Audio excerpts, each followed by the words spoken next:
Isang malakas na kalabog ng nabasag na porselana ang bumasag sa katahimikan ng umaga.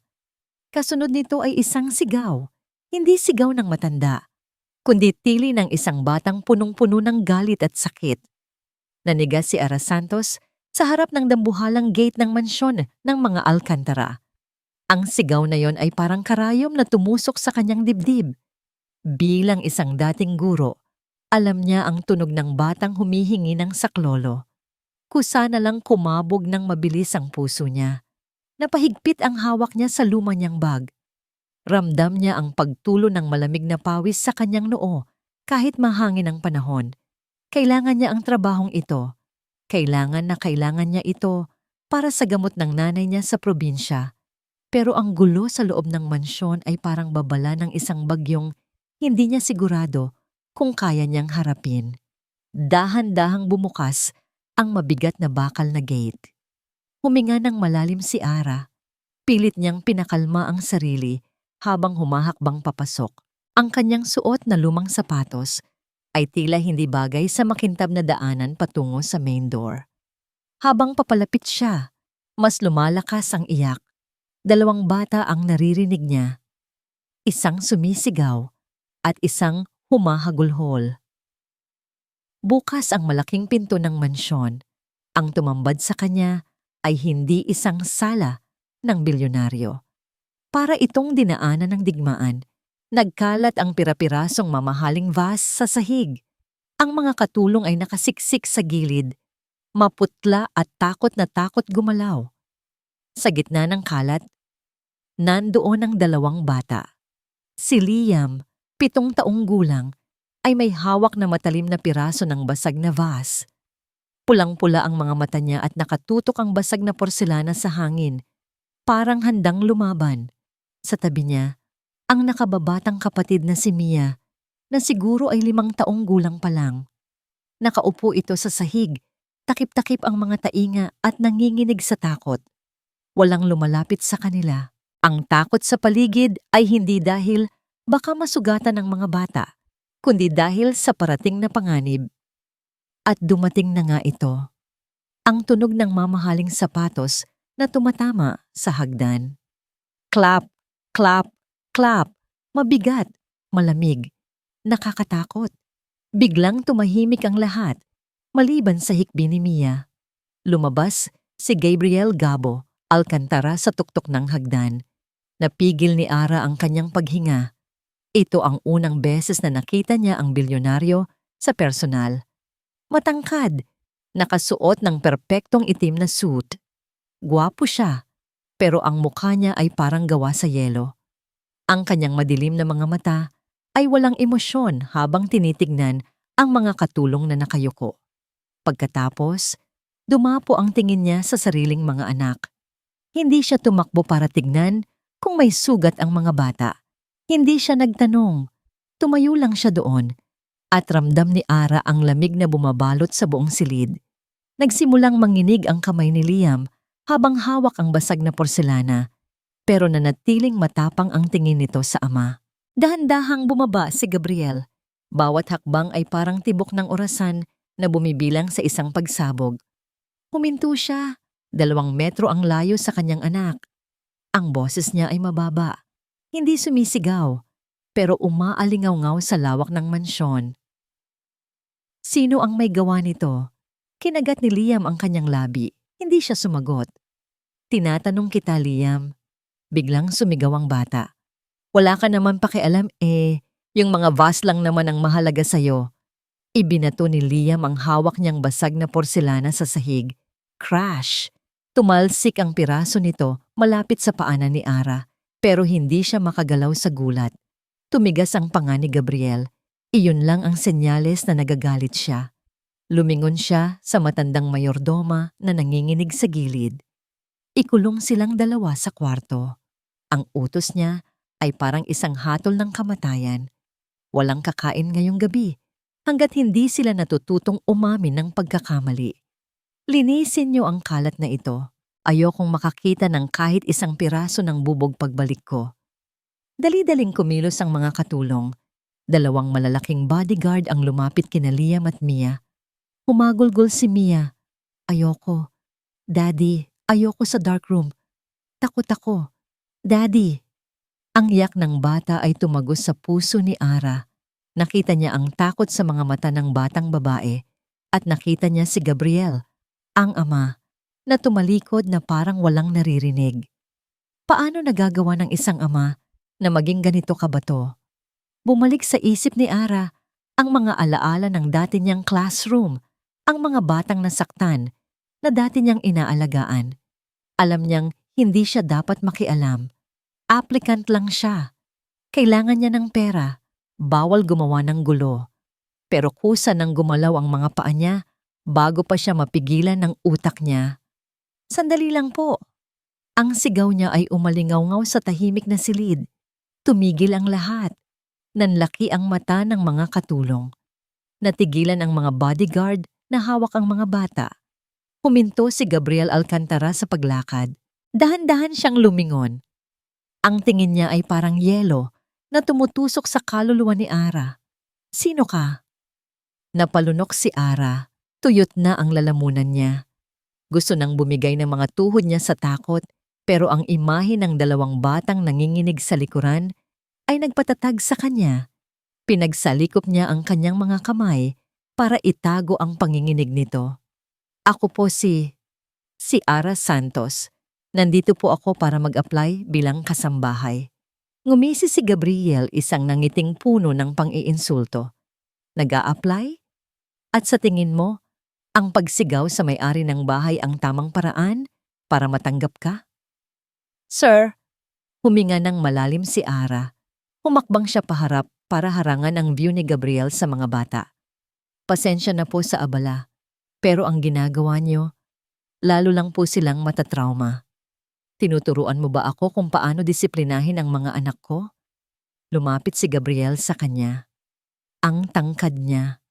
Amoy na amoy ni Ara ang mamahaling pabango na halong amoy ng sigarilyo. Nakakasuffocate ang presensya niya. Hindi po, sagot ni Ara. Nakatitig lang siya sa dibdib ng lalaki dahil hindi niya kayang salubungin ang mga mata nito. Pero dati po akong teacher sa kindergarten. Naiintindihan ko po sila.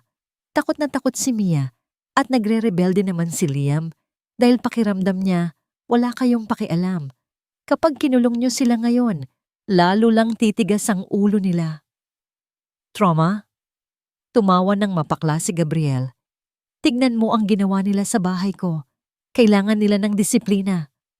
Kailangan nila ng makakausap. Biglang sagot ni Ara. Napatingala siya at direktang tumingin sa mga mata ni Gabriel. Sa sandaling nagtagpo ang mga mata nila, parang tumigil ang oras. Nakita ni Ara na sa likod ng lamig sa mata ng bilyonaryo, may pagod at lungkot na pilit niyang tinatago. Pero ang pader sa paligid ng puso nito ay sobrang kapal. Ang lakas ng loob mo, bulong ni Gabriel, naningkit ang mga mata. Parang awa niyo na po. Pakiusap ni Ara. Lumambot ang boses niya. Subukan niyo ako. Imbes na ikulong sila, hayaan niyo po akong kausapin sila. Pangako, patatahanin ko sila at lilinisin ko ito. Tumahimik si Gabriel, tinitigan niya ang babaeng nasa harap niya.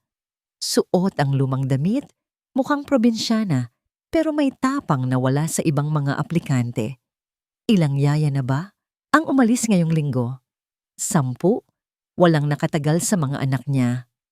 At walang sino man ang nangahas na suwayin siya ng ganito. Rinig pa rin ang hikbi ni Mia. Si Liam naman ay nakatitig sa likod ng babaeng hindi nila kilala, pero pinagtatanggol sila. Tumingin si Gabriel sa kanyang relo. Bibigyan kita ng 1 oras. Naguluhan si Ara. Po?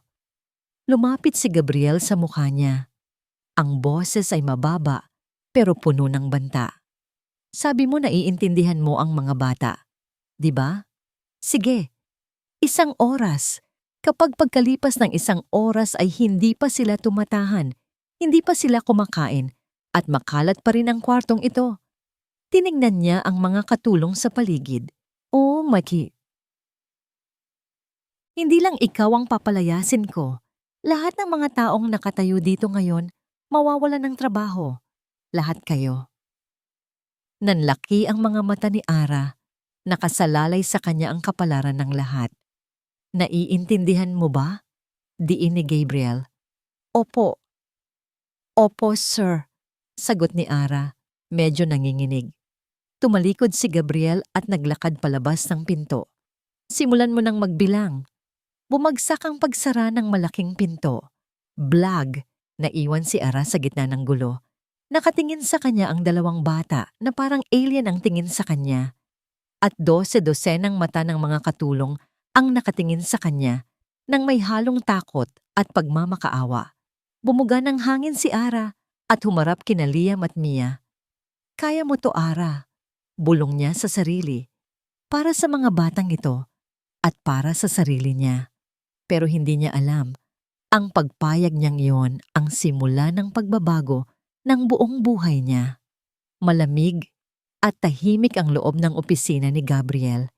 Ito ang kanyang santuwaryo. Dito, walang ingay, walang gulo, at walang mga batang sumisigaw. Dito, kontrolado niya ang lahat.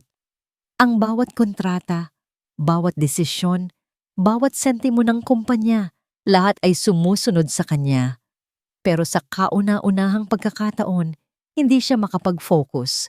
Ibinaba ni Gabriel ang mamahaling fountain pen sa ibabaw ng mesa. Napahilot siya sa kanyang sentido. Ang sakit ng ulo niya ay tila martilyong pumupukpok ng walang humpay. 50 minuto na ang nakalipas. Wala siyang naririnig na sigaw mula sa ibaba. Wala ring kalabog. Wala ring iyak. Katahimikan. Isang nakakabininging katahimikan na lalo lang nagpapahina ng loob niya. Siguro ay tumakas na ang babaeng yon. Bulong niya sa sarili. O kaya ay tinalian niya ang mga bata. Ang huling kaisipan ay nagpaigting ng panga niya. Kung sinaktan ng babaeng iyon, ni Ara, ang mga anak niya, sisiguraduhin niyang maghihimas ito ng rehas. Dahan-dahan, inabot ni Gabriel ang remote ng CCTV sa gilid ng mesa. Ayaw niyang aminin sa sarili niya na gusto niyang malaman kung ano ang nangyayari. Gusto niyang isipin na tinitignan lang niya kung kailangan na ba niyang tumawag ng security para kaladkarin palabas ang babaeng yon. Bumukas ang malaking screen sa dingding. Ang live feed mula sa sala ay lumitaw. Natigilan si Gabriel. Napatuwid siya ng upo. Ang kanyang mga mata ay nanlaki sa gulat. Inaasahan niyang makakita ng gulo. Inaasahan niyang makikita si Ara na nagwawalis habang umiiyak ang mga bata sa isang sulok. O kaya ay sinusubuan sila ng candy para tumahimik. Pero hindi iyon ang nakita niya. Nakaupo si Ara sa sahig.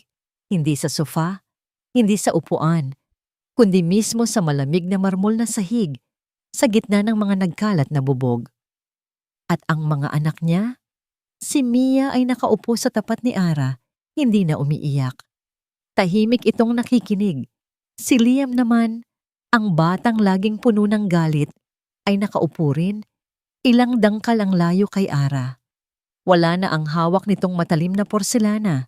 Pinalakas ni Gabriel ang volume ng audio feed. Gusto niyang marinig kung anong salamangka ang ginagamit ng babaeng ito. Alam niyo ba? Malambing na boses ni Ara ang pumuno sa opisina. Ang vase na ito ay parang tao din. Kapag nasasaktan, nababasag. Pero hindi ibig sabihin ay wala na siyang kwenta. Nakita ni Gabriel sa screen na dahan-dahang pinulot ni Ara ang isang malaking piraso ng vase. Si Liam! Turo ni Ara sa bata. Malungkot ka kasi wala si Mommy. 'Di ba? Kaya ka nagagalit. Parang itong vase. Sumabog kasi hindi na kaya ang sakit. Nanigas si Gabriel sa kanyang kinauupuan. Paano niya nalaman? Paano niya nagawang banggitin ang tungkol sa ina ng mga bata nang hindi nagwawala si Liam? Karaniwan, kapag binabanggit ang namayapang asawa ni Gabriel, nagwawala si Liam. Binabato niya ang sinumang nagsasalita. Pero sa screen, nakayuko lang si Liam. Ako rin. Patuloy ni Ara. Minsan, gusto ko ring mabasag ng gamot kapag malungkot ako. Pero masakit sa paa kapag natapakan natin. 'Di ba? Kawawa naman si Mia, baka masugatan. Tumingin si Liam sa kapatid niya. Pagkatapos, dahan-dahan, kinuha ni Liam ang dustpan na nasa tabi niya at inabot ito kay Ara. Isang simpleng kilos, pero para kay Gabriel, isa itong himala. Ang anak niyang si Liam, na halos saksakin ng huling yaya gamit ang tinidor, ay tumutulong maglinis. Hindi na malayan ni Gabriel na nakatitig na pala siya sa monitor nang hindi kumukurap. Sino ang babaeng ito? Nag-fast forward ang isip niya. Nakita niya kung paano mabilis na nalinis ang sala. At ngayon, oras na ng tanghalian. Ito ang susunod na giyera. Hindi kumakain ng gulay ang mga anak niya. Itatapon lang nila ang pagkain. Inilipat ni Gabriel ang camera sa dining area. Nakaupo ang mga bata sa lamesa. Walang yaya na nakatayo para subuan sila.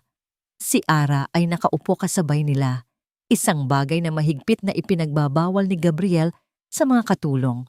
Ang mga katulong ay dapat nakatayo lang, pero hindi niya magawang magalit dahil sa nakikita niya.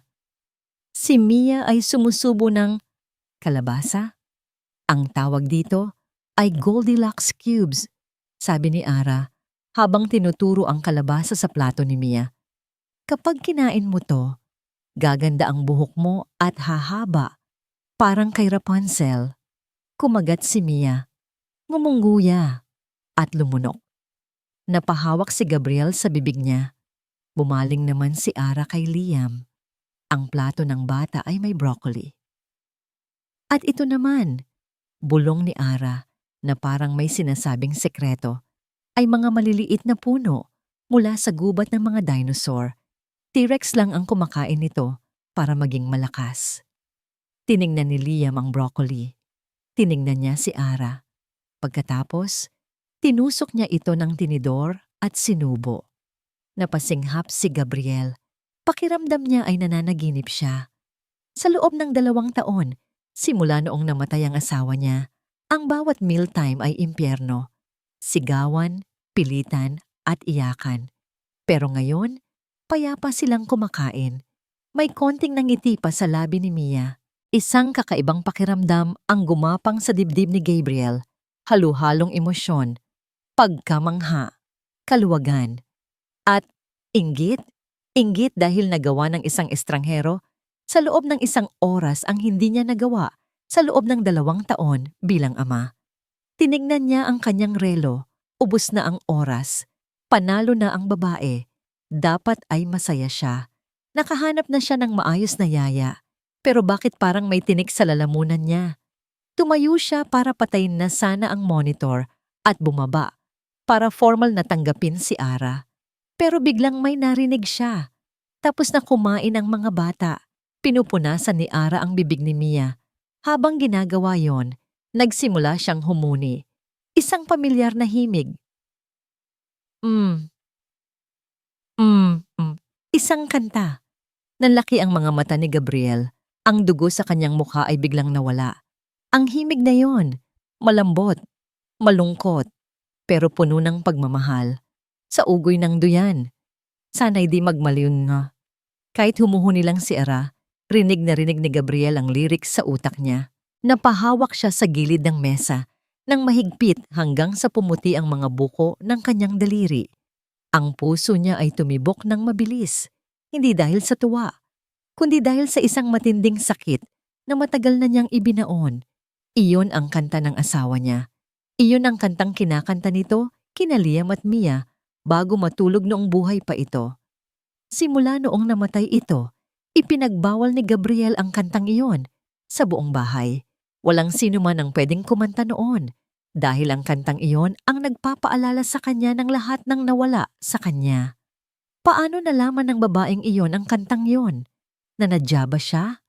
Ang pagkamangha kanina ay napalitan ng isang biglaang pagsiklab ng galit. Pakiramdam niya ay nilapastangan ang alaala ng asawa niya. Itigil mo yan, bulong niya. Pero nasa screen lang si Ara. Patuloy sa paghuni habang hinahaplos ang buhok ni Mia. Nakita ni Gabriel na pumikit si Mia. Parang ninanamnam ang kanta. Hindi niya kaya. Hindi niya kayang panoorin ito. Padabog na tumayo si Gabriel. Ang upuan niya ay tumumba sa lakas ng pagkakatulak niya. Lumabas siya ng opisina at mabilis na bumaba ng hagdan. Ang bawat hakbang niya ay puno ng puot. Kailangan niyang patigilin ang babaeng yon. Ngayon din, tigil! Ang sigaw na yon ay parang kulog na yumanig sa buong dining room. Napahinto si Ara sa paghuni. Ang kamay niya na nooy humahaplos sa buhok ni Mia ay nanigas sa ere. Ang payapang sandali ay biglang nabasag na parang salamin. Mula sa hagdanan, humahangos na bumaba si Gabriel. Ang kanyang muka ay hindi na lang basta malamig. Ito ay nag-aalab sa galit. Ang mga ugat sa kanyang leeg ay lumalabas at ang kanyang mga mata ay parang kakain ng tao. Nagising si Mia sa gulat at agad na yumakap sa baywang ni Ara, nanginginig sa takot. Si Liam naman, na kanina ay kalmado na, ay biglang tumayo at umatras. Bumalik ang pader ng galit sa kanyang mga mata. Sino ang nagbigay sa'yo ng karapatang kantahin yan? Bulyaw ni Gabriel habang papalapit. Huminto siya sa tapat mismo ni Ara. Ang dibdib niya ay habol ang hininga. Nangatog ang tuhod ni Ara. Hindi niya alam kung ano ang nagawa niyang mali. Kanta lang yon. Isang simpleng lullaby na alam ng lahat. Sir! Nautal na sagot ni Ara. Pinapatulog ko lang po si Mia. Nakita ko po kasi na inaantok na siya. Wala akong pakialam, sigaw ni Gabriel. Huwag na huwag ko nang maririnig ang kantang yan sa pamamahay na ito. Naiintindihan mo? Mahigpit na hinawakan ni Gabriel ang braso ni Ara. Masakit. Damang-dama ni Ara ang gigil sa mga daliri nito. Ang init ng galit niya ay tumatagos sa balat niya. Umalis ka na. Kunin mo ang gamit mo. Hindi ka tanggap. Parang binuhusan ng malamig na tubig si Ara. Gumuho ang mundo niya. Tapos na? Gano'n na lang? Dahil lang sa isang kanta? Ang pag-asa niyang makatulong sa ina niya ay biglang naglaho. Pero sir, mangyak-ngyak na sambit ni Ara. Kailangan ko po ng trabaho. Nagustuhan naman po ng mga bata. Daddy, huwag! Isang maliit na boses ang sumingit. Hindi si Mia, kundi si Liam. Gulat na napalingon si Gabriel sa kanyang anak. Ito ang unang beses sa loob ng mahabang panahon na kinausap siya ni Liam nang hindi sumisigaw o nagdadabog. Huwag mong paalisin si Ate Ara, sabi ni Liam, nakakuyom ang maliliit na kamao habang nakatayo sa pagitan nila. Siya lang ang nakinig sa akin. Siya lang ang hindi natakot sa akin. Natahimik si Gabriel. Tinitigan niya ang anak, tapos kay Ara, tapos sa kamay niyang mahigpit pa ring nakahawak sa braso ni Ara. Parang napaso, biglang binitiwan ni Gabriel ang braso niya. Napahawak si Ara sa kanyang braso, namumula ito. Pero ang sakit na yon ay walang-wala. Kumpara sa gulat na nakikita niya ngayon sa mukha ng bilyonaryo. Tila ngayon lang nakita ni Gabriel ang sariling anak. Ang mga mata niyang puno ng galit ay napalitan ng pagkalito. Tumingin siya kay Liam, tapos kay Mia na mahigpit pa ring nakayakap sa bewang ni Ara. At pabalik sa babaeng dahilan ng lahat ng ito. Ang pader na nakapalibot sa puso ni Gabriel ay nagkaroon ng maliit na bitak. Huminga siya ng malalim. Pilit na binabalik ang malamig niyang postura. Pero may nabago na. Mananatili ka, sabi ni Gabriel. Ang boses ay mas kalmado na, pero mas malamig pa kaysa kanina. Pero sa isang kondisyon, nakahinga ng maluwag si Ara. Ngunit ang kaba sa dibdib niya ay hindi nawala. Alam niyang hindi magiging madali ito. May mga patakaran ang pamamahay na ito, Miss Santos, mariing sabi ni Gabriel. At simula ngayon, sisiguraduhin kong susundin mo ang lahat. Tumangulang si Ara, hindi naglalakas loob na magsalita. Una, sabi ni Gabriel, itinuturo ang daliri sa kanya. Hinding-hindi mo nakakantahin ang kantang yan. Kahit kailan. Maliwanag? Opo, sir. Pangalawa, patuloy niya, bawal pag-usapan ng ina nila. Bawal magtanong tungkol sa kanya. Bawal magkwento tungkol sa kanya. Maliban na lang kung nandito ako at ako ang nagbukas ng usapan. Tumama ang mga salitang yon kay Ara na parang sampal. Gusto niyang sabihin na kailangan ng mga bata na pag-usapan ang kanilang nararamdaman, pero pinigilan niya ang kanyang dila. Ngayon ay hindi oras para makipagtalo. Opo, sir, ulit niya. At pangatlo, sabi ni Gabriel, ang mga mata ay nanunuot sa kaluluwa ni Ara. Empleyado ka dito, taga-alaga. Hindi ka nila kaibigan, hindi ka nila nanay, at lalong hindi ka parte ng pamilya. Kumain ka sa kusina kasama ng ibang katulong. Gawin mo lang ang trabaho mo. Walang labis, walang kulang. Pakiramdam ni Ara ay may kumurot sa puso niya. Ang huling patakaran ng pinakamasakit. Ang tanging paraan para makuha niya ang loob ng mga bata ay ang pakikipag-ugnayan sa kanila. Pero iyon mismo ang ipinagbabawal sa kanya ngayon. Pero wala siyang pagpipilian. Susundin ko po lahat, Sir Gabriel. Sagot ni Ara. Pilit na pinatatag ang kanyang boses. Tinitigan siya ni Gabriel ng ilang sandali na para bang sinusuri kung nagsasabi siya ng totoo.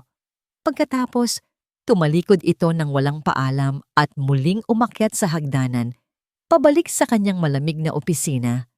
Nang mawala na si Gabriel, saka lang bumuga ng hangin si Ara.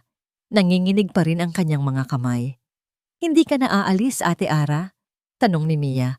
Ang mukha ay nakasubsob pa rin sa damit niya. Umupo si Ara para maging kapantay ang mga bata. Hinaplos niya ang buhok ni Mia at nginitian si Liam. Hindi na aalis si ate, mahinang sabi niya.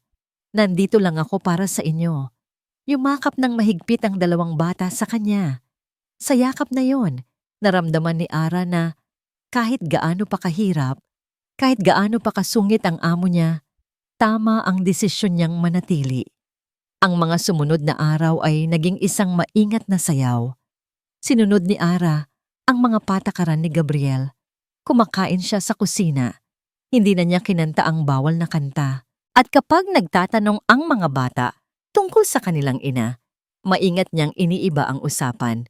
Nagkaroon ng kapayapaan sa mansyon, pero isang kapayapaang malamig at malungkot. Nawala ang sigawan at basagan ng gamit, pero napalitan ito ng isang nakakabinging katahimikan. Si Gabriel ay laging nasa opisina o wala sa bahay. Nag-uusap lang sila ni Ara kapag may kailangan itong iutos. Isang pader na hindi nakikita ang itinayo sa pagitan nilang lahat.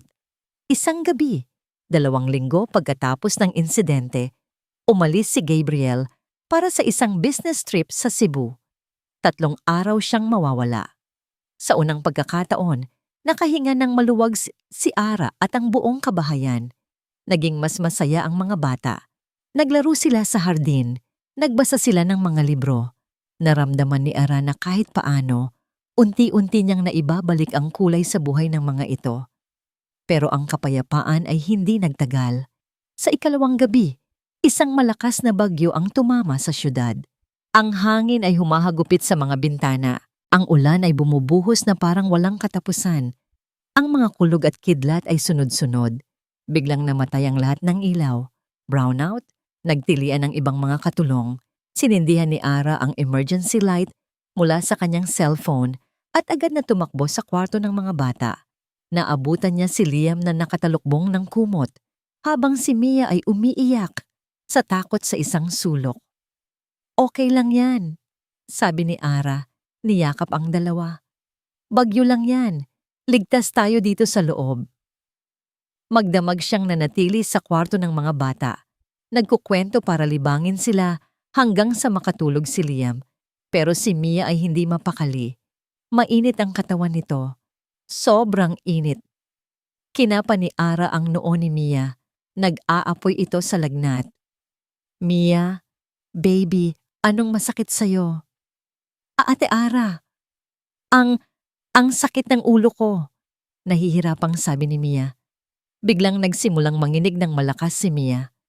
Kinukumbulsyon ito. Panic. Iyon ang unang naramdaman ni Ara. Kinuha niya ang kanyang cellphone para tawagan si Sir Gabriel. Pero walang signal. Ang lakas ng bagyo. Pati linya ng telepono sa bahay ay wala. Nasa gitna sila ng isang malaking mansyon, pero pakiramdam ni Ara ay nasa isang isla sila na walang makakatulong. Siya lang ang pwedeng gumawa ng paraan. Hawak-hawak ang nanginginig na katawan ni Mia. Alam ni Ara na kailangan niyang gumawa ng desisyon. Ngayon din, nakatayo si Gabriel sa harap ng floor-to-ceiling na bintana ng kanyang presidential suite sa Cebu. Sa labas, ang ulan ay humahagupit. Dala ng parehong bagyo na ngayon ay nananalasa sa Maynila. Maganda ang view. Payapa. Pero sa loob niya, isang digmaan ang nagaganap. Kanina pa siya hindi mapakali. Mula nang mabalitaan niya sa TV na signal number 3 na sa Metro Manila, parang may kung anong kumukurot sa dibdib niya. Paulit-ulit niyang dinadial ang numero ng mansyon. Walang sumasagot. Sinubukan niya ang cellphone ng mayordoma. Cannot be reached. Ang cellphone ng driver niya. Cannot be reached. Ang cellphone ni Ara Santos. Cannot be reached. Damn it! Sigaw niya at ibinato ang kanyang cellphone sa malambot na kama. Hawak niya ang isa sa pinakamalaking kumpanya sa bansa. Isang tawag lang niya, napapagalaw niya ang libu-libong tao. Pero sa sandaling ito, hindi niya matawagan ang sarili niyang bahay. Pakiramdam niya ay siya ang pinakawalang kwentang tao sa mundo. Ang mga anak niya, kamusta na sila? Takot si Mia sa kulog. Nagpapanik si Liam kapag madilim. At ang babaeng iyon, si Ara. Kaya ba niyang handle ang dalawa? O baka siya pa ang unang nagtago sa ilalim ng kumot? Ang mga patakarang ipinatupad niya. Hindi kanila kaibigan, hindi kanila nanay. Ngayon, pinagsisisihan niya ang mga salitang iyon. Dahil sa oras na ito, kailangan ng mga anak niya ng isang taong mag-aalaga sa kanila. Isang taong hindi lang basta empleyado, hindi na niya kaya. Kinuha niya ang telepono ng hotel at tinawagan ng kanyang private pilot. Ihanda mo ang jet, utos niya. Lilipad tayo pabalik ng Maynila, ngayon na. Pero Sir Gabriel, imposible po, sagot ng piloto sa kabilang linya. Sarado po ang lahat ng airport. Walang eroplanong pwedeng lumipad o lumapag hanggat hindi humuhupa ang bagyo. Napamura. Si Gabriel, sa unang pagkakataon sa buhay niya, naramdaman niyang ang pera at kapangyarihan niya ay walang silbi. Isinara niya ang deal na pinunta niya sa Cebu nang mas maaga sa inaasahan. Dapat ay bukas pa ang uwi niya. Pero ngayon, pakiramdam niya ay bawat minutong malayo siya sa mga anak niya ay isang walang hanggan. Magdamag siyang hindi natulog. Nakatitig lang sa bintana, pinapanood ang ulan, habang ang isip niya ay nasa Maynila. Kinaumagahan, bago pa sumikat ang araw, tumawag ang piloto niya. May window sila, isang maliit na pagkakataon para makalipad bago pa man bumalik ang malakas na hangin. Lipad na, sabi ni Gabriel. Hindi na nag-aksaya ng panahon. Ang biyahe pabalik ay ang pinakanakakakabang biyahe sa buong buhay niya. Ang eroplano ay yumayanig. Pero wala siyang pakialam. Ang tanging nasa isip niya ay sina Liam at Mia. Paglapag nila sa Maynila, ang daan ay puno ng mga natumbang puno at debris. Halos hindi na madaanan. Iniwan niya ang sasakyan at ang driver sa kung saan at naglakad. Halos tumakbo sa gitna ng baha at ulan para lang makarating sa gate ng kanyang mansyon. Pagdating niya, ang buong bahay ay madilim at tahimik. Nakasara ang mga bintana. Walang kuryente. Ang takot sa dibdib niya ay mas lumala. Liam! Mia! Sigaw niya pagpasok sa pinto. Walang sumasagot. Ang tanging naririnig niya ay ang tibok ng sarili niyang puso. Dali-dali niyang inakyat ang hagdanan, dumiretso sa kwarto ng mga anak niya. Bahagya itong nakabukas. Dahan-dahan, itinulak niya ang pinto. Ang tumambad sa kanya ay isang eksenang hinding-hindi niya malilimutan. Sa sahig, sa liwanag ng ilang kandila, nakaupo si Ara. Ang likod niya ay nakasandal sa gilid ng kama. Ang kanyang mukha ay pagod na pagod, May maitim na bilog sa ilalim ng kanyang mga mata, pero ang kanyang mga kamay ay abala. Hawak niya ang isang basang bimpo na dahan-dahang ipinupunas sa noo ni Mia. Si Mia ay nakahiga sa mga hita ni Ara, mahimbing na natutulog. Ang pamumula ng mukha nito ay nabawasan na. Sa tabi nila, sa sahig din, ay nakabaluktot si Liam, tulog na tulog. Ang isang kamay nito ay nakahawak sa laylayan ng damit ni Ara, na para bang ayaw nitong umalis ang dalaga. May palanggana ng tubig sa sahig, may bote ng gamot, may baso. Buong magdamag siyang nag-alaga sa kanila. Mag-isa. Dapat ay naroon siya. Dapat ay siya ang gumagawa nito. Pero wala siya. Isang matinding pagsisisi ang bumalot sa puso ni Gabriel. Dahan-dahan siyang lumapit, maingat, para hindi makagawa ng ingay.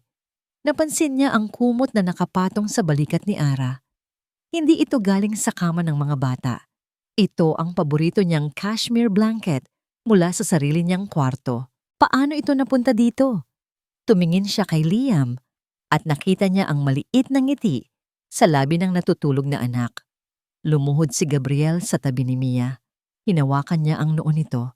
Hindi na gaanong mainit. Sa paggalaw niya, dahan-dahang iminulat ni Ara ang kanyang mga mata. Nagulat ito nang makita si Gabriel. Agad itong napaupo ng tuwid. "Sir," bulong nito. Ang boses ay paos sa pagod. Kanina pa po kayo?" Hindi sumagot si Gabriel. Ang mga mata niya ay nakatitig lang sa pagod na mukha ni Ara.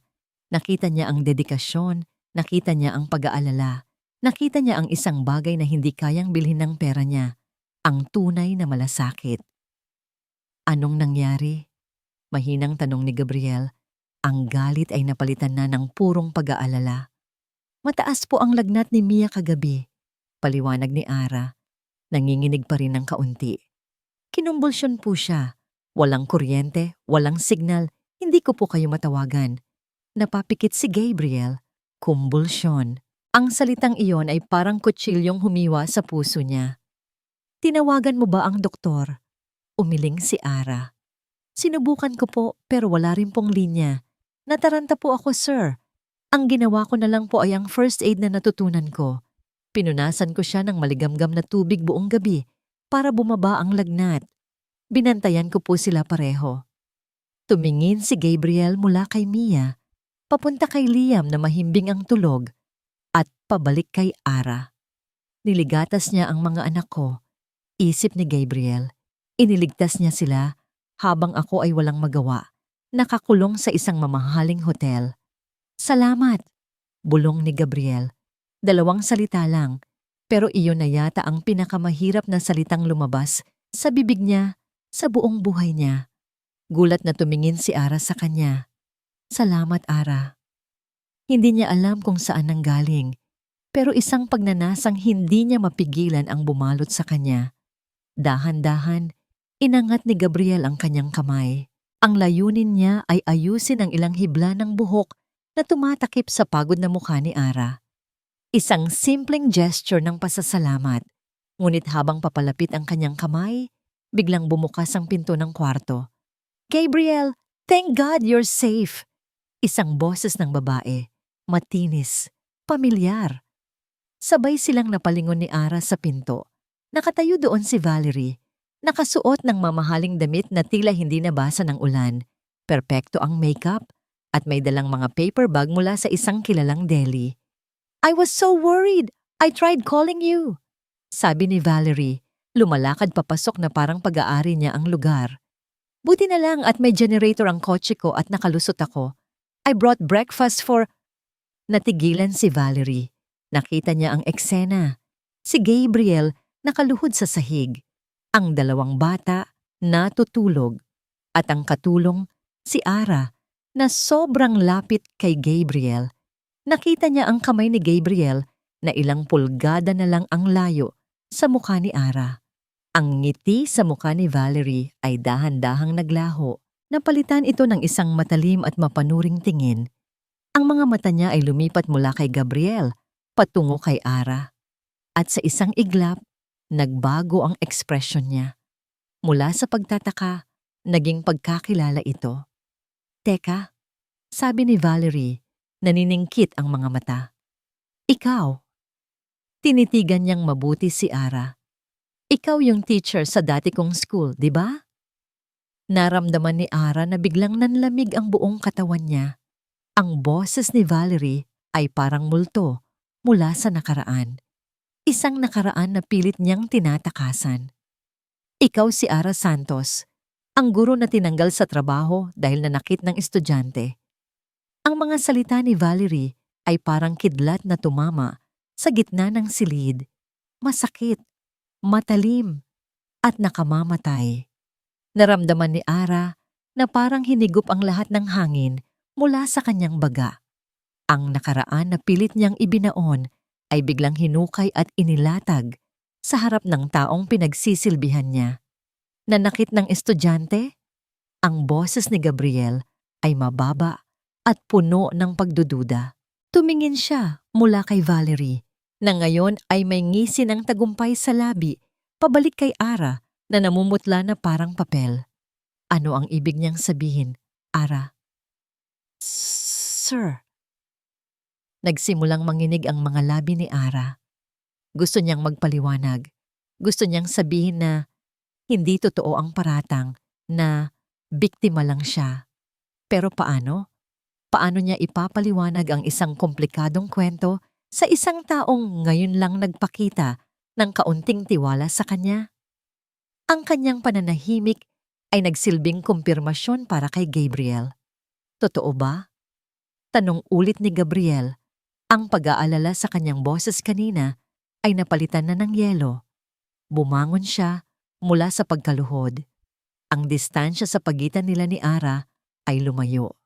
Hindi lang sa pisikal, kundi pati na rin sa emosyonal. Isang pader na mas mataas at mas makapal ang muling itinayo sa pagitan nila. Hindi po totoo yan, desperadong sabi ni Ara. Ang mga luha ay nagsisimula nang mamuo sa kanyang mga mata. Frame up lang po ang lahat. Wala po akong ginawang masama. Oh, really? Sarkastikong sabi ni Valerie na para bang nanonood ng isang nakakaaliw na palabas. Nakita ka ng maraming tao, Ara, at natanggalan ka ng lisensya, di ba? Bakit sila maniniwala sa isang katulong na tulad mo? Ang bawat salita ni Valerie ay isang dagok. Tumingin si Ara kay Gabriel, nagmamakaawa, naghahanap ng kahit katiting na paniniwala sa mga mata nito. Pero wala siyang nakita. Ang nakita niya ay ang pamilyar na lamig, ang pagdududa, ang takot ng isang ama na gustong protektahan ang kanyang mga anak mula sa isang posibleng banta.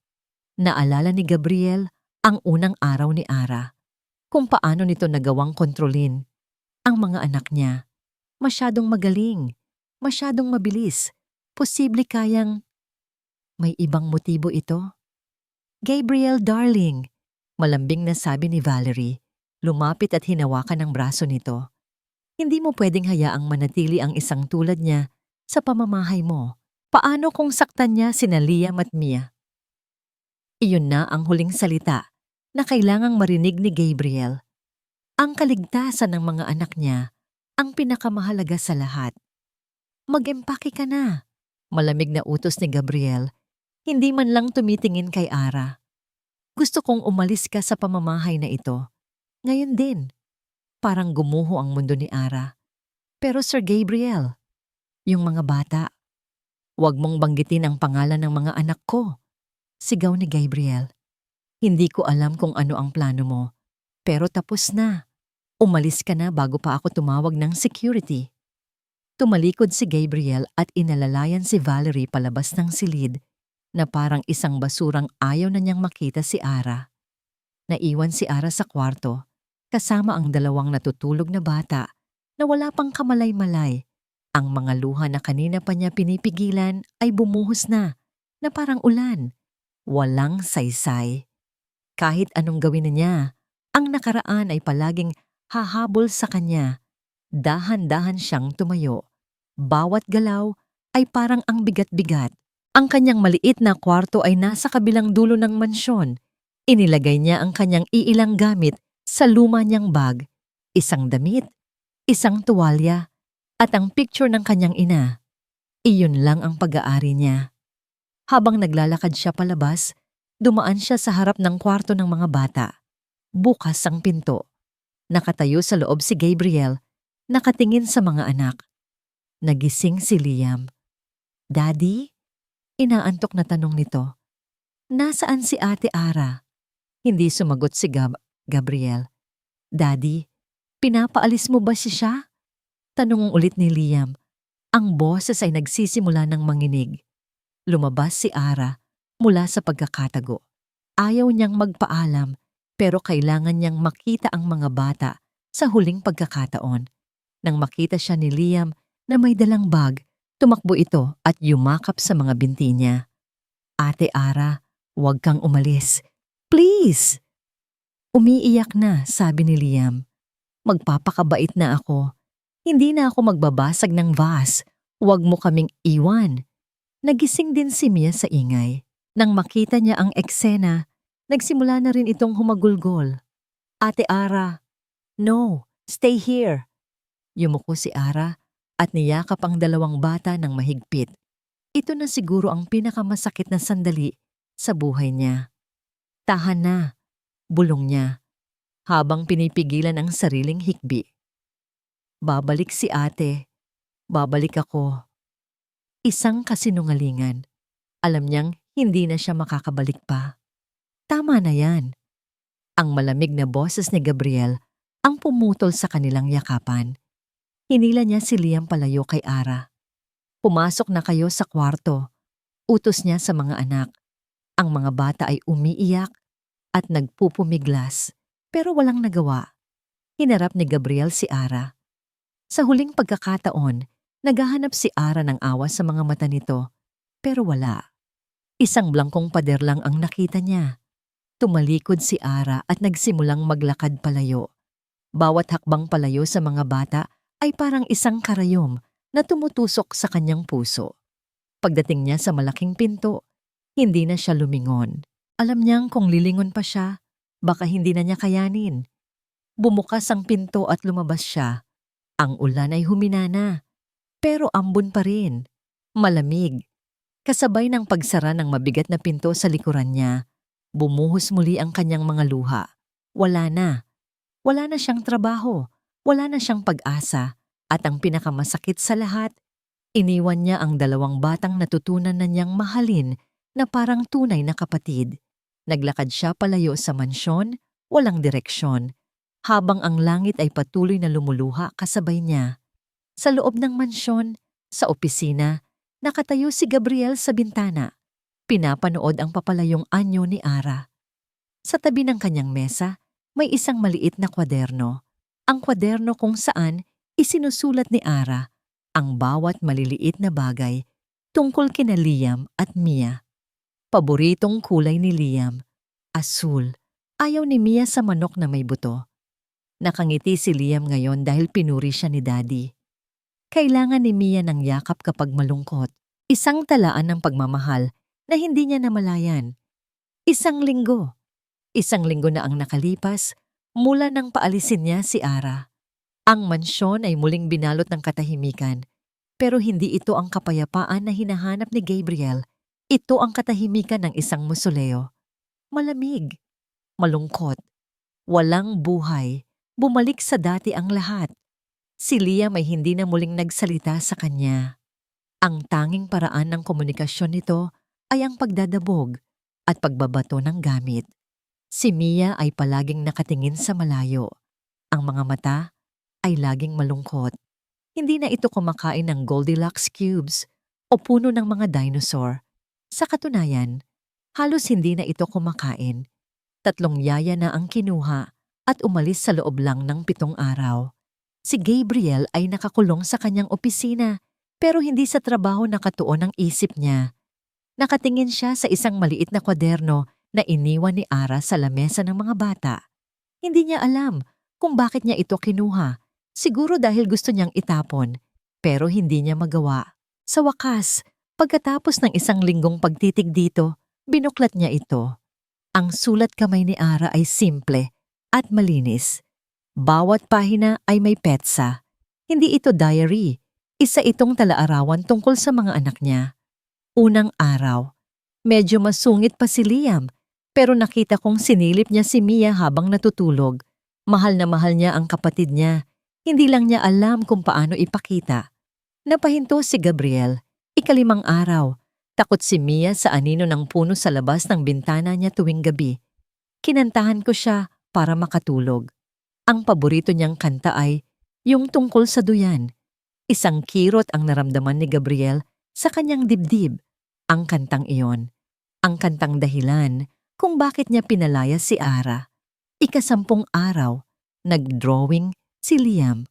Isang pamilya, isang tatay, isang batang lalaki, at isang batang babae.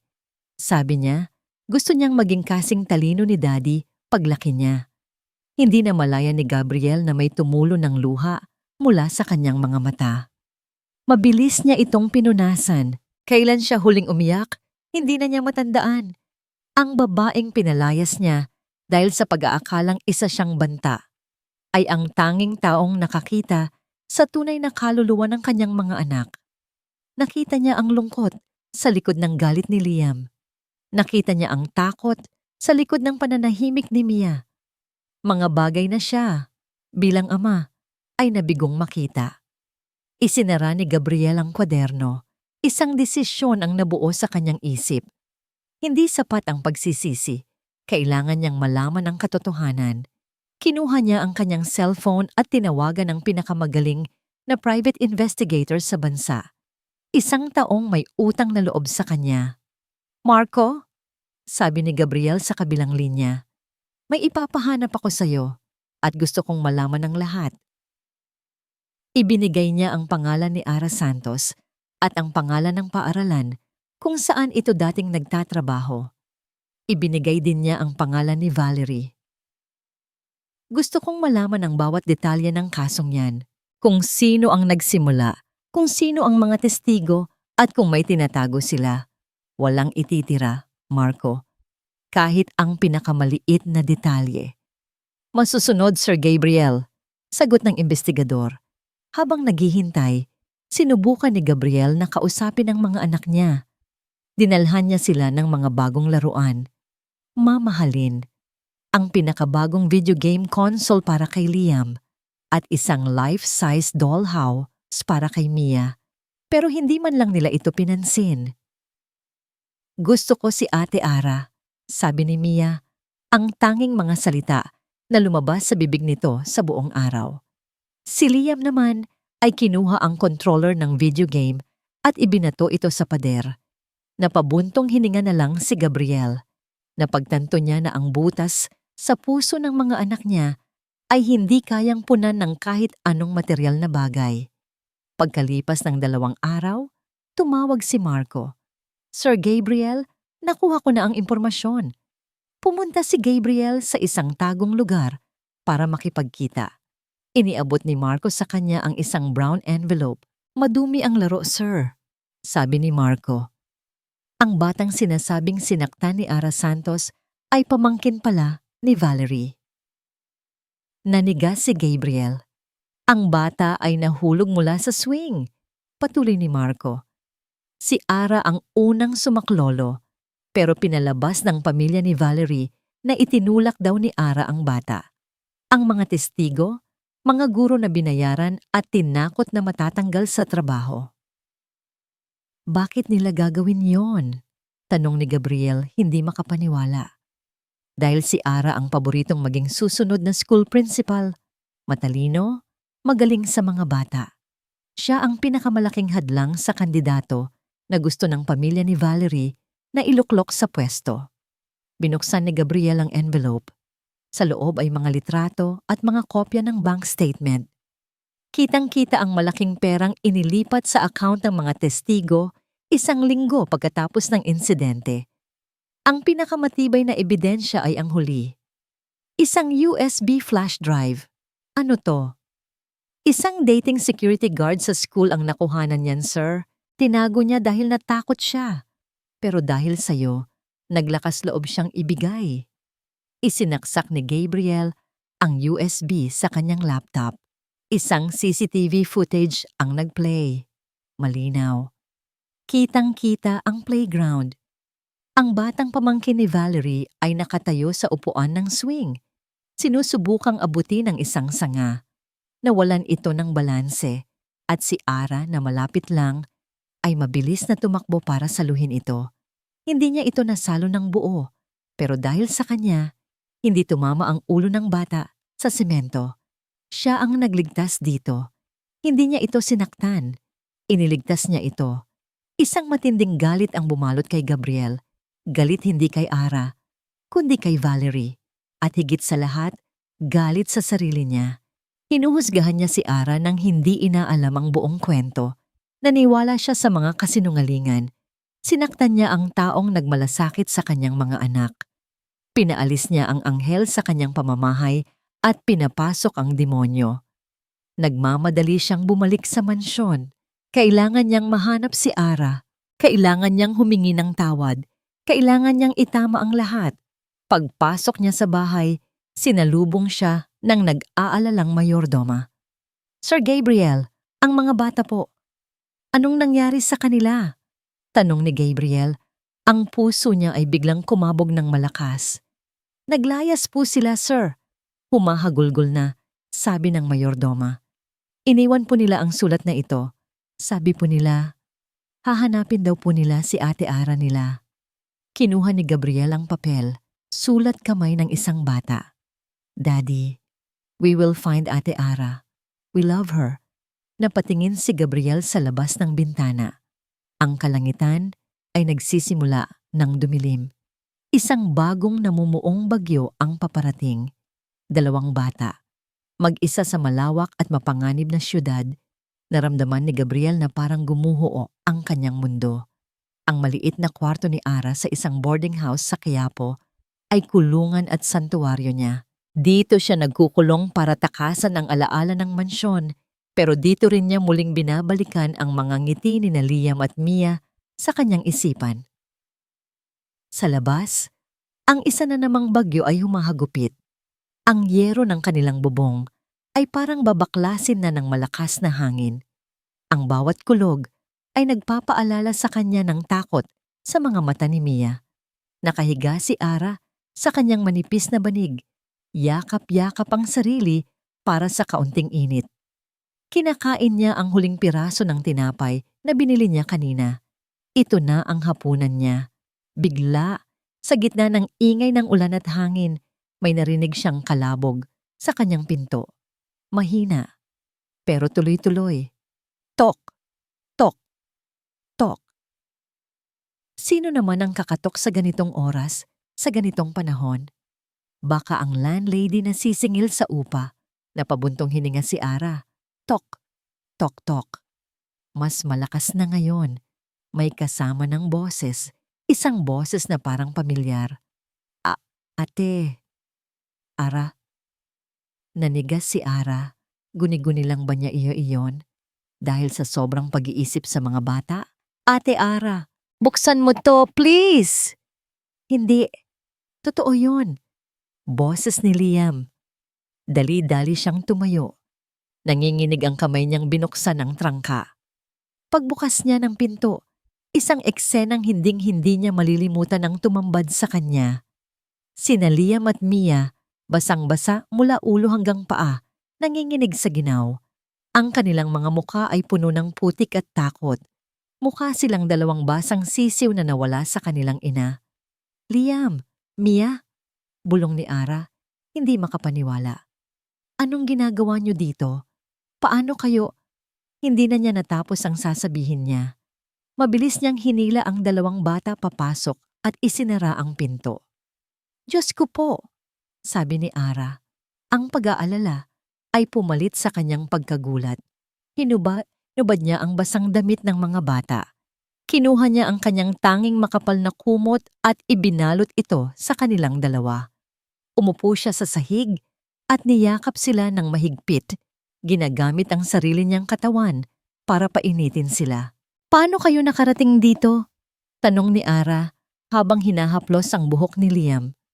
Nag-taxi kami, Ate Ara. Sagot ni Liam, ang mga ngipin ay nagkakakatal sa ginaw.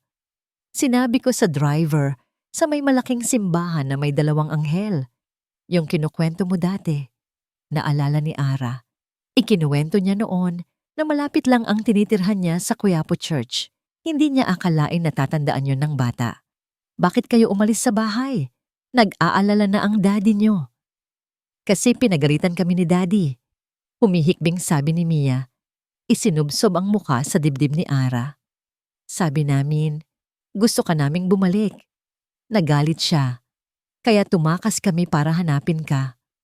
Isang matinding kirot ang naramdaman ni Ara. Ang mga batang ito ay sinuong ang panganib para lang sa kanya. Habang abala siya sa pagpapakalma sa dalawa, isang malakas na kalabog ang yumanig sa kanyang pinto. Hindi katok. Isang malakas na sipa. Blag! Bumukas ang pinto. Nakatayo doon si Gabriel Alcantara. Pero hindi ito ang Gabriel na kilala niya. Ang kanyang mamahaling damit ay basa at puno ng putik. Ang kanyang buhok ay magulo. Ang kanyang mukha ay hindi malamig. Ito ay puno ng takot, pagod at desperasyon. Ang kanyang mga mata ay ligaw. Parang isang hayop na hinahanap ang nawawala nitong mga anak. Nang makita niya ang eksena sa loob, si Ara na yakap-yakap ang 2 bata, ligtas at buo.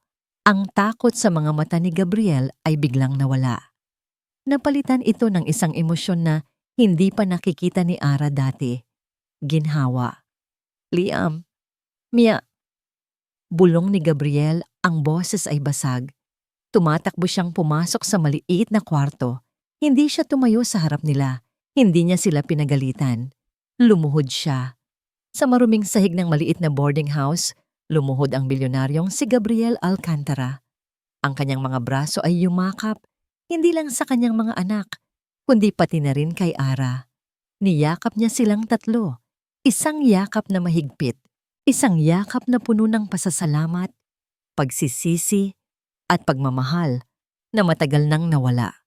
Naramdaman ni Ara ang pagtulo ng maiinit na luha sa kanyang balikat. Pero hindi ito galing sa mga bata. Galing ito kay Gabriel. Salamat. Salamat, Ara. Bulong ni Gabriel sa buhok niya. Ang boses ay nanginginig. Patawarin mo ako. Patawarin mo ako. Naiyak na rin si Ara. Ang lahat ng sakit at lungkot na naramdaman niya sa mga nakalipas na araw ay unti-unting naglaho, napalitan ng init ng yakap na yon. Nang kumalma na ang lahat, dahan-dahang kumalas si Gabriel. Hinawakan niya ang mukha ni Ara sa magkabila niyang palad. Ang mga mata nila ay nagtagpo. Wala na ang pader. Wala na ang yelo. Ang nakita ni Ara ay isang lalaking nagsisisi at isang amang nagmamahal. Umuwi ka na sa amin, Ara, sabi ni Gabriel. Ang boses ay puno ng pakiusap. Isang mapait na ngiti ang gumuhit sa labi ni Ara. Sir, hindi na po pwede. Hindi! Putol ni Gabriel. Mas sumigpit ang hawak niya. Umuwi ka na. Huminga siya ng malalim. Hindi bilang katulong. Tinitigan niya si Ara ng diretso sa mata, kundi bilang pamilya. Ang salitang pamilya ay nanatiling nakalutang sa hangin ng maliit na kwarto. Hindi makapaniwala si Ara sa narinig niya. Siya? Pamilya. Pero sir, Gabriel, pagtatama nito. Call me Gabriel. Gabriel, sabi ni Ara, sinasanay ang sarili sa pangalan. Hindi po ganoon kadali. Paano si Ma'am Valerie? Ang mga kasinungalingan niya. Isang madilim na anino ang dumaan sa mga mata ni Gabriel. Ako nang bahala kay Valerie. Kinuha niya ang kanyang cellphone na ngayon ay may signal na. Isang tawag lang ang ginawa niya. Marco, hanapin mo ang address ng boarding house ni Ara Santos sa Quiapo. Magpadala ka ng 2 sasakyan. Isa para sa akin, isa para sa security. Siguraduhin mong makakadaan sa baha. Ngayon na. Pagkatapos ng tawag, bumaling siya kay Ara.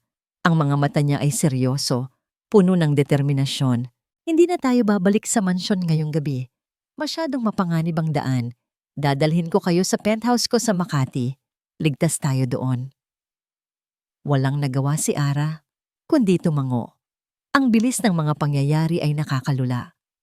Pagdating ng mga sasakyan, maingat na binuhat ni Gabriel si Mia na nakatulog na sa pagod.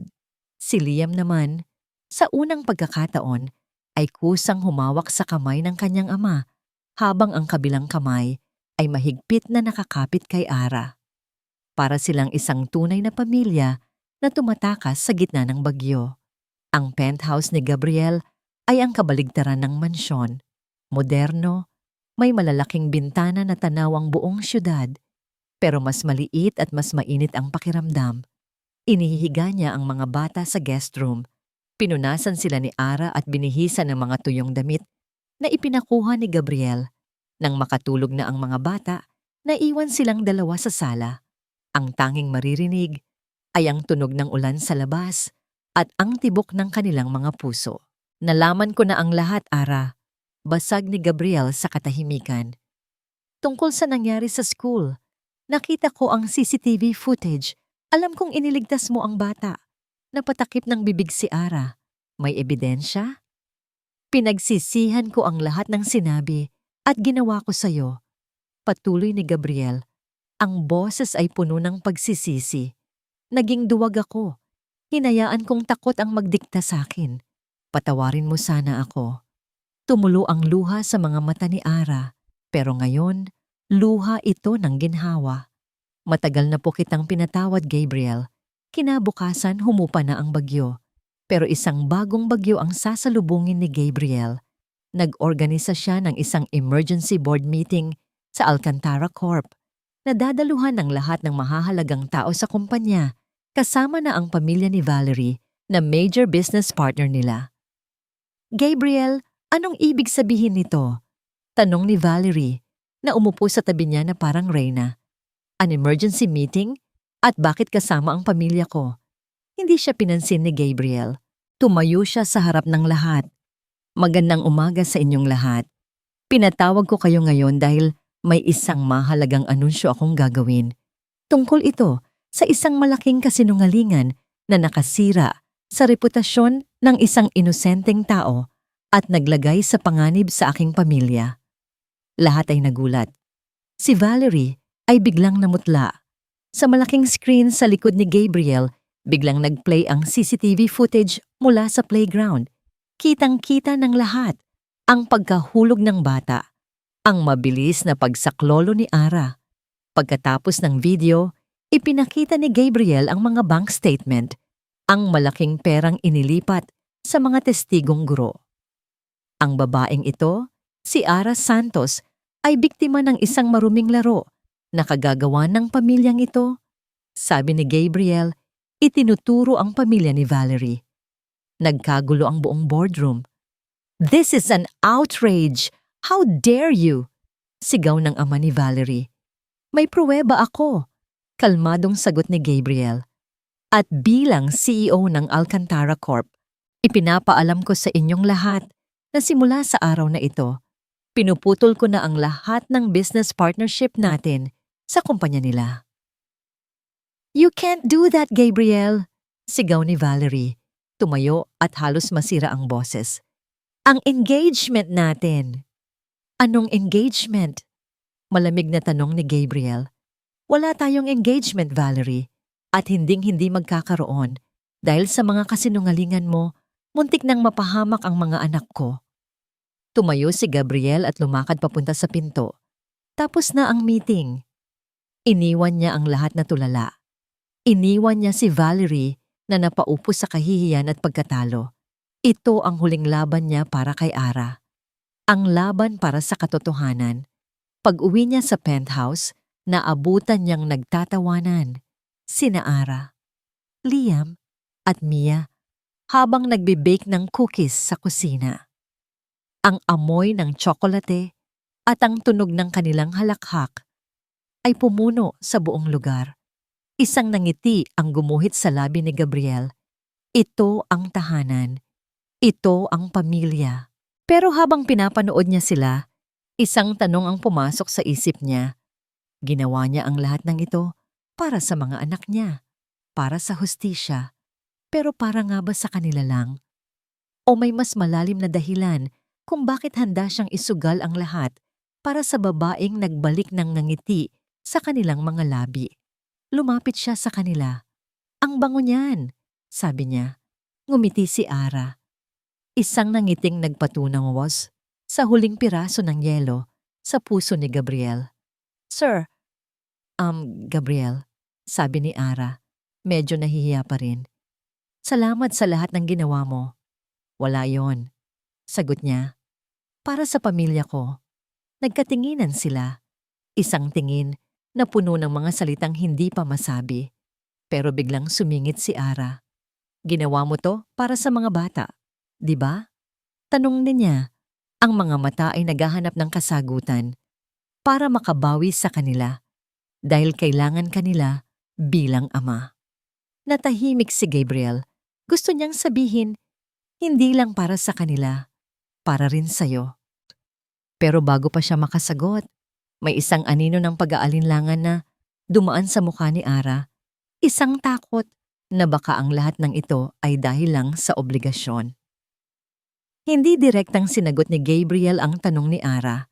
Sa halip, ngumiti lang ito, isang nangiting pagod pero totoo, at sinabing, "Kumain na tayo, lalamig ang cookies."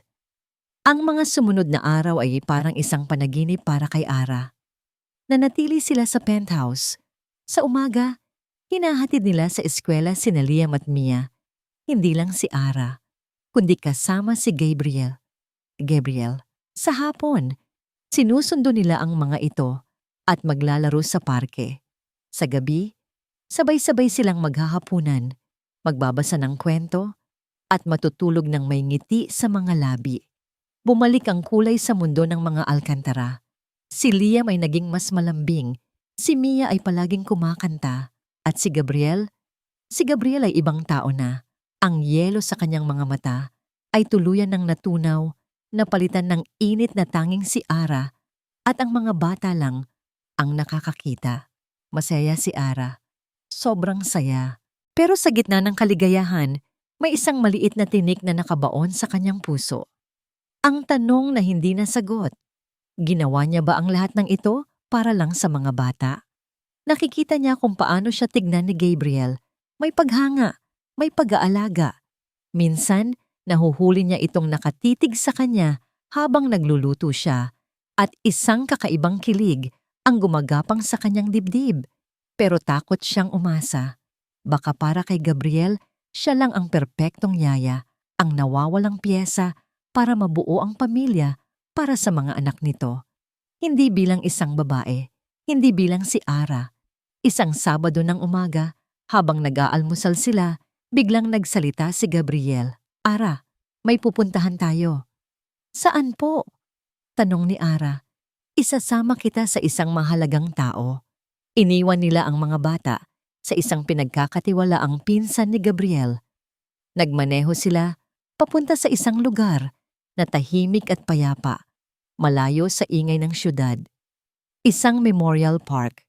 Huminto sila sa harap ng isang simpleng lapida na gawa sa puting marmol.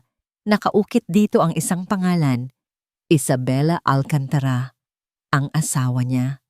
Napahawak si Ara sa kanyang dibdib. Bakit siya dinala ni Gabriel dito? "Gusto kong makilala mo siya," mahinang sabi ni Gabriel. Hinawakan ng kamay ni Ara. Hindi bilang isang multo ng nakaraan, kundi bilang ang babaeng nagbigay sa akin kina Liam at Mia. Naglagay si Gabriel ng mga puting bulaklak sa puntod. "Isabela," sabi ni Gabriel, kinakausap ang lapida na parang naroon lang ang asawa. "Patawarin mo ako." Nagsimulang manginig ang boses niya. "Patawarin mo ako dahil hindi ko nakita. Hindi ko nakitang nalulunod ka na pala sa lungkot. Masyado akong naging abala sa trabaho, sa pagpapalago ng pera. Iniwan kitang mag-isa." Tumingin siya kay Ara. Ang mga mata ay puno ng luha. "Hindi sa sakit na matay ang asawa ko, Ara. Nagpakamatay siya. Postpartum depression. Isang sakit na hindi ko man lang pinansin, na binaliwala ko. Araw-araw, Sinisisi ko ang sarili ko. Araw-araw, dala-dala ko ang bigat na kung sana naging mas mabuti akong asawa, kasama pa sana namin siya ngayon. Ito na, ang pinakatatagong sikreto, ang dahilan ng lahat ng galit at lamig niya sa mundo. Hindi awa ang naramdaman ni Ara, kundi pag-unawa. Hinawakan niya ng mahigpit ang kamay ni Gabriel. Hindi mo kasalanan, bulong ni Ara. Hindi mo alam. At kung naririnig ka man niya ngayon, sigurado akong ayaw niyang maging miserable ka. Gusto niyang maging masaya ka para sa sarili mo at para sa mga anak niyo. Tinitigan ni Gabriel si Ara. Paano ako magiging masaya kung pakiramdam ko ay tinraidor ko siya? Hindi pagtataksilang magmahal muli, Gabriel, sabi ni Ara. Pinupunasan ng luha sa pisngi nito. Ang tunay na pagtataksil ay ang hayaan mong mamatay din ang puso mo kasama niya. Sa sandaling iyon, sa harap ng puntod ng kanyang nakaraan, isang mabigat na kadena, ang tila na lagot, mula sa puso ni Gabriel. Umiyak siya. Isang iyak na matagal na niyang kinikimkim. At si Ara ay nanatili sa kanyang tabi, hindi bumibitaw. Gabi na nang makauwi sila. Ang mga bata ay mahimbing nang natutulog. Nakatayo sila sa balcony ng penthouse, nakatingin sa mga ilaw ng syudad. Salamat, Ara, sabi ni Gabriel. Ngayon lang ulit ako nakahinga ng ganito kaluwag. Lahat tayo ay may sugat, Gabriel. Kailangan lang natin ng isang taong tutulong sa ating hilumin ito. Humarap si Gabriel sa kanya. Hinawakan niya ang dalawang kamay ni Ara. Noong una, akala ko kailangan ko lang ng isang yaya para sa mga anak ko. Pag-amin niya. Pero mali ako. Ang kailangan ko pala ay ikaw. Ikaw ang nagbalik ng tawa sa bahay na ito. Ikaw ang nagturo sa akin kung paano maging ama ulit. At ikaw ang nagturo sa akin kung paano magmahal muli. Kumuha siya ng isang bagay mula sa kanyang bulsa. Hindi ito singsing. Ito ay isang maliit na laruang robot. Ang robot na sinira ni Liam noong unang linggo ni Ara, na pinulot at dinikit-dikit ni Ara para buuin ulit. Nakita ko to sa ilalim ng kama ni Liam. Sabi ni Gabriel, ang laruang sinira niya, pero inayos mo. Inabot niya ito kay Ara. Basag ako, Ara. Basag ang pamilya ko. Pero dumating ka at unti-unti mo kaming binubuo. Dahan-dahan, lumuhod si Gabriel Alcantara sa harap niya. Hindi ako mayaman sa salita, sabi niya, nakatingin sa mga mata ni Ara. Pero sana, sapat na ito. Ara Santos, papayag ka bang tulungan akong ayusin ang mga natitirang basag na piraso ng buhay ko? Nakatitig si Ara sa laruang robot na nasa palad ni Gabriel. Isang maliit na bagay, pero puno ng kahulugan. Hindi ito isang grand gestured proposal na may mamahaling singsing at magarbong salita. Ito ay isang bagay na mas totoo, mas malalim, isang pag-amin ng kahinaan, isang pakiusap, isang pangako. Tumingin siya mula sa laruan patungo sa mga mata ni Gabriel na ngayon ay puno ng pag-asa at kaunting takot. Ang makapangyarihang CEO ay naglaho. Ang nasa harap niya ngayon ay isang lalaki lang, isang ama na handang ibaba ang lahat ng kanyang pader para sa isang pagkakataong magmahal muli. Tumulo ang luha mula sa mga mata ni Ara. Luha ng kaligayahan. Dahan-dahan, tumango siya. Oo, bulong niya. Ang boses ay nanginginig sa emosyon. Oo, Gabriel, papayag ako. Isang napakalawak na ngiti ang sumilay sa labi ni Gabriel. Ang nangiting iyon ay tila nagliwanag sa buong kalangitan ng Maynila. Tumayo siya at niyakap si Aranang, mahigpit. Inikot-ikot ito sa ere na parang sila lang ang tao sa mundo. Ang kanilang mga tawa ay umalingaw-ngaw sa katahimikan ng gabi. Ang kanilang kasal ay hindi ginanap sa isang malaking simbahan o isang mamahaling hotel. Ginanap ito sa hardin ng mansyon. Ang mansyon na dati ay malamig at malungkot, ngayon ay puno na ng mga bulaklak, mga ilaw, At higit sa lahat, buhay. Kaunti lang ang bisita. Mga malalapit na kaibigan at pamilya. Walang media, walang business partners.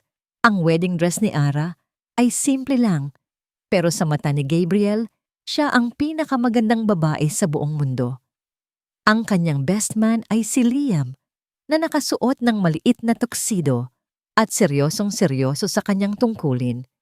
Ang kanyang flower girl ay si Mia, na masayang nagsasaboy ng mga talulot ng bulaklak habang kumakanta ng paborito niyang nursery rhyme. Nang oras na para sa kanilang mga wedding vow, hindi binasa ni Gabriel ang anumang nakasulat sa papel.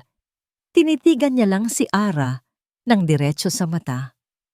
Sa harap ng lahat, sabi niya, nangangako ako na hindi na muling hahayaang takot ang magdikta sa buhay ko. Nangangako akong makikinig, hindi lang sa salita, kundi pati sa sinasabi ng puso. At higit sa lahat, Ara, nangangako akong aalagaan ka at mamahalin, hindi dahil kailangan ka ng mga anak ko, kundi dahil kailangan ka ng puso ko. Si Ara naman, habang pinipigilan ng pag-iyak, ay nagsalita mula sa puso. Gabriel, sabi niya, dumating ako sa bahay mo na walang dala, kundi pag-asa. Ngayon, binigyan mo ako ng isang bagay na mas mahalaga pa sa kahit anong yaman, isang pamilya. Nangangako akong pupunuin ko ng pagmamahal at tawanan ang bawat araw natin. Sa hirap at ginhawa. Nang sinabi ng pariang, "You may now kiss the bride," isang malakas na sigaw ang narinig. Yehey! Sigaw ni Liam at Mia at tumakbo sila papunta sa gitna para yakapin ang kanilang mga magulang. Natawa ang lahat. Imbes na isang simpleng halik, naging isang group hug ito. Ang apat na tao, isang lalaking natutong maghilom, isang babaeng nahanap ang kanyang halaga, at dalawang batang muling nahanap ang kanilang tahanan, ay naging isa. Ang huling eksena ay hindi ang pagtatapos, kundi isang bagong simula.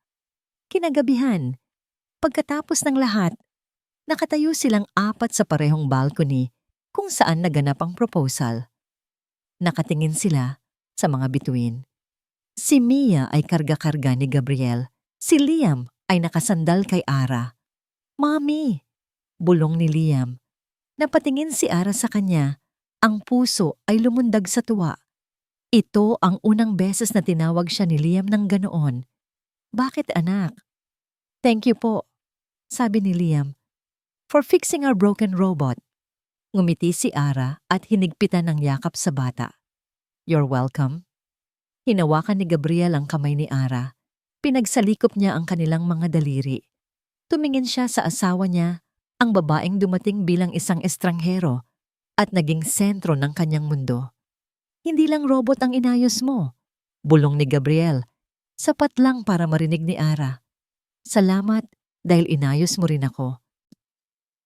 At sa ilalim ng tahimik na kalangitan, isang pamilyang minsan ay binalot ng katahimikan at sakit, ay sa wakas ay nahanap na ang kanilang kapayapaan na pinagbuklod ng isang pag-ibig na mas matibay pa sa anumang nabasag na porselana.